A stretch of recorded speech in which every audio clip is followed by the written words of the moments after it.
¿Quiere usted la salvación de México? ¿Quiere que Cristo sea nuestro rey? No.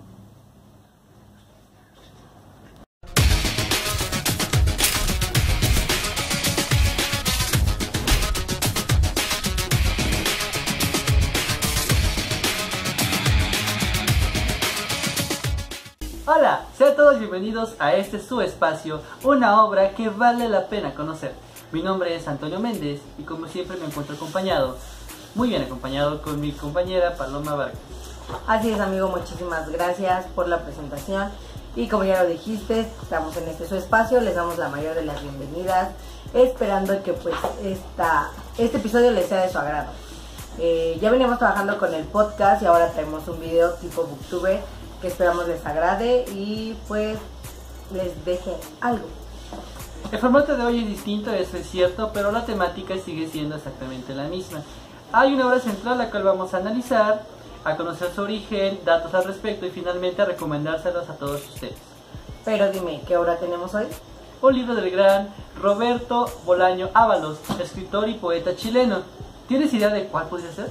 Claro que sí, es el enigmático libro de Los Detectives Salvajes. Los Detectives Salvajes, uno de los libros más alabados por la crítica, multigalardonado y más representativos de Bolaño. Asimismo, parte importante del boom latinoamericano. Una obra que vale la pena conocer, episodio 4, Los Detectives Salvajes.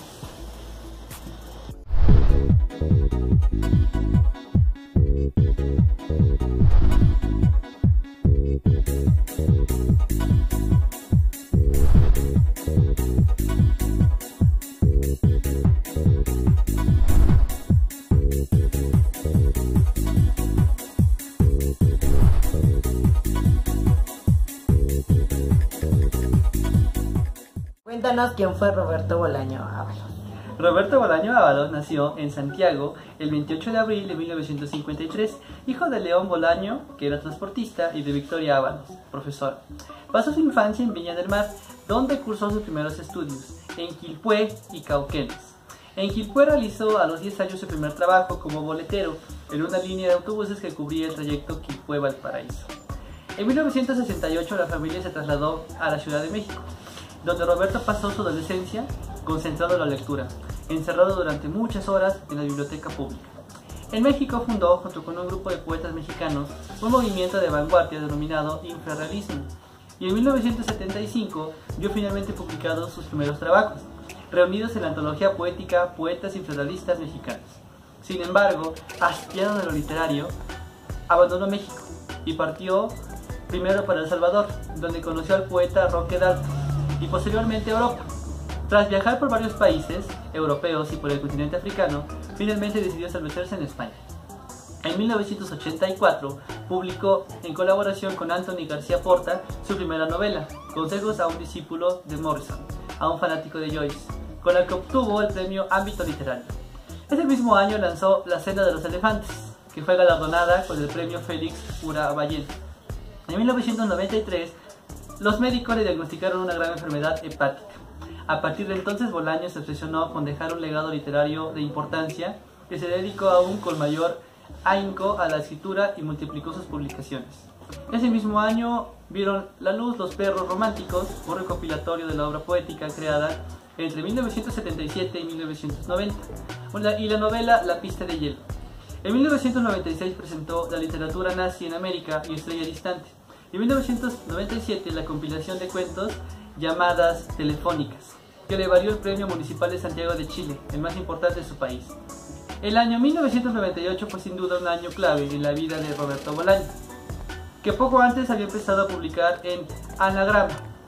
Aquel año su novela Los Detectives Salvajes recibió dos importantes distinciones: el premio Herralde de novela y el premio por la calidad de la obra y su novedosa apuesta narrativa. La novela, en la que destaca el humor derrochado, poco frecuente en la literatura escrita en español, narra las aventuras de dos hombres embarcados en la búsqueda de una escritora mexicana desaparecida durante la Revolución. Los esfuerzos por encontrarla se prolongarán desde 1976 hasta 1996. El mismo año de la aparición de Nocturno de Chile, Bolaño entró en la lista de espera para un trasplante de hígado. Su estado de salud empeoraba y decidió consagrar lo que me quede de vida a lo que debía ser su obra cumbre. 2666. Consciente de la sombra que la muerte había proyectado sobre él, siguió escribiendo hasta su fallecimiento, el 14 de julio de 2013, víctima de una insuficiencia hepática. Pocos días antes había asistido a Sevilla al encuentro de autores latinoamericanos, su última aparición pública, y había entregado a su editor el manuscrito del libro de cuentos El Gaucho y su fiebre. Bueno, cabe destacar que su vida fue un tanto complicada en los últimos años de su vida, pero pues sin embargo dejó un gran legado.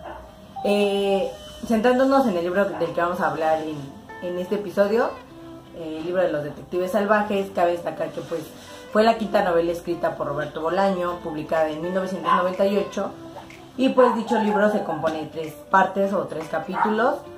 Como ya lo mencionaste, fue un libro ganador de 2 premios. El primero fue el de Rómulo Gallegos en 1999 y el de los 10 mejores libros del año en 2007. Es uno de los libros más representativos de este autor por su peculiar forma en la que está escrita. Su vida fue complicada sin lugar a dudas, ya que pues quizás los últimos años de su vida no fueron plenos debido a la enfermedad que él padecía. Sin embargo, pues el deseo que él tuvo por dejar un gran legado en la literatura se vio realizado, pues ya que sí nos ofrece una gran variedad de literatura y pues obras que ahorita están a nuestro alcance.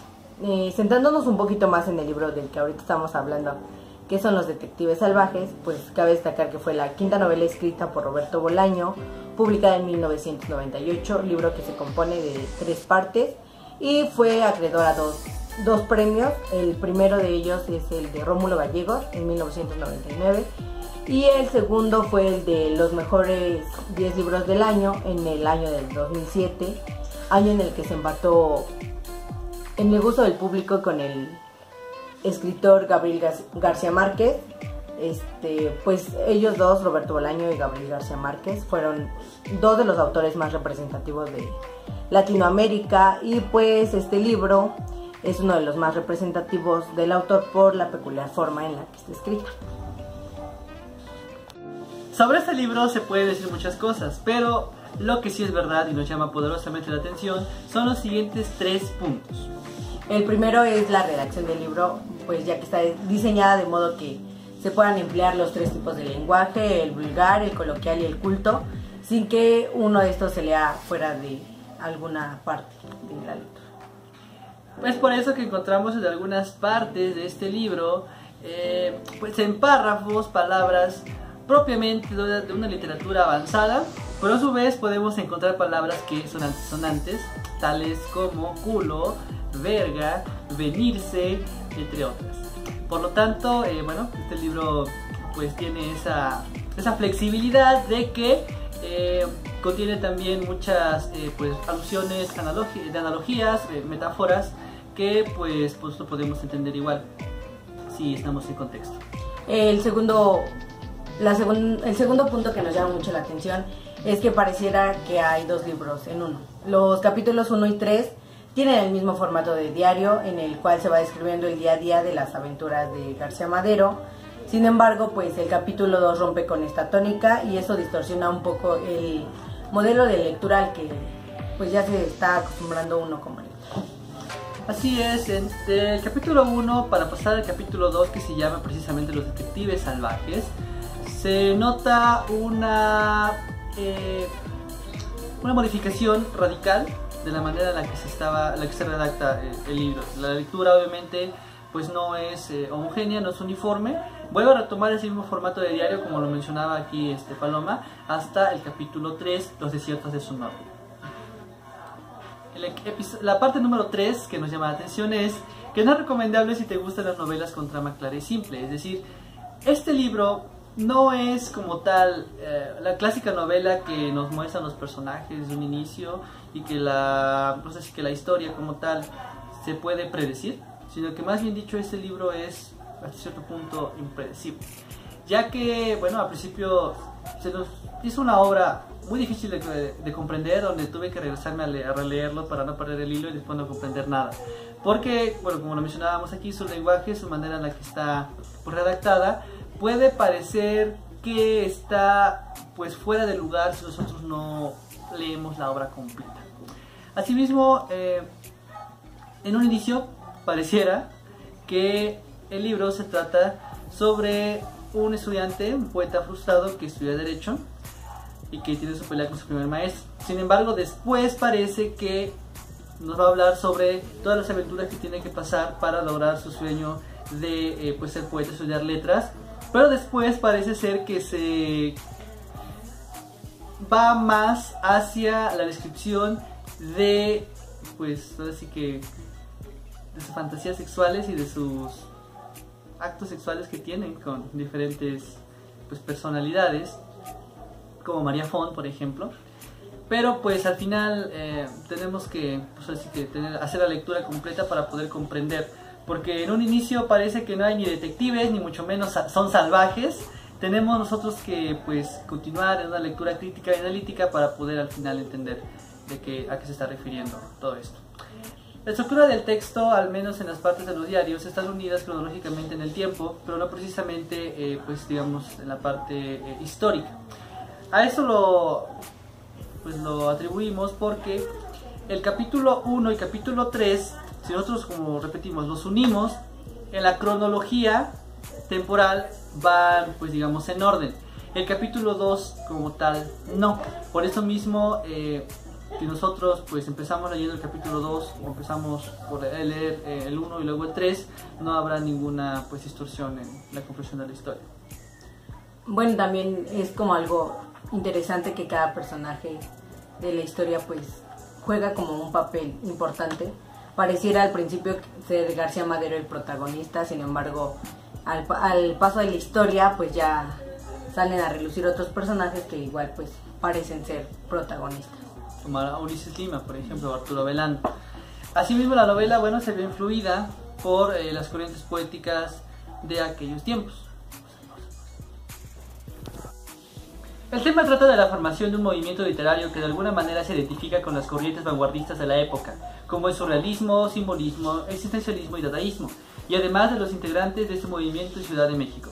En el libro se maneja el real visceralismo, el cual en la realidad no es nada más que el infrarrealismo. Este término fue acuñado por el pintor chileno Roberto Mata. La palabra infrarrealista hace referencia a una visión de la realidad vista desde sus manifestaciones marginales, desarraigadas y que es observada con una mirada crítica, aunque también con un sentido surreal de la realidad.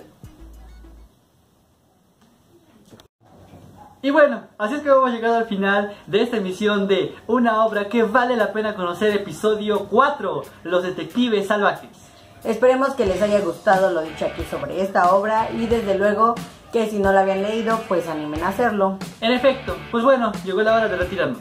Saludos a tus amigos Antonio y Paloma. Hasta pronto. Nos vemos en la siguiente emisión de una obra que vale la pena conocer, episodio 5, con una obra nueva que yo sé que te va a encantar. Adiós. Bye.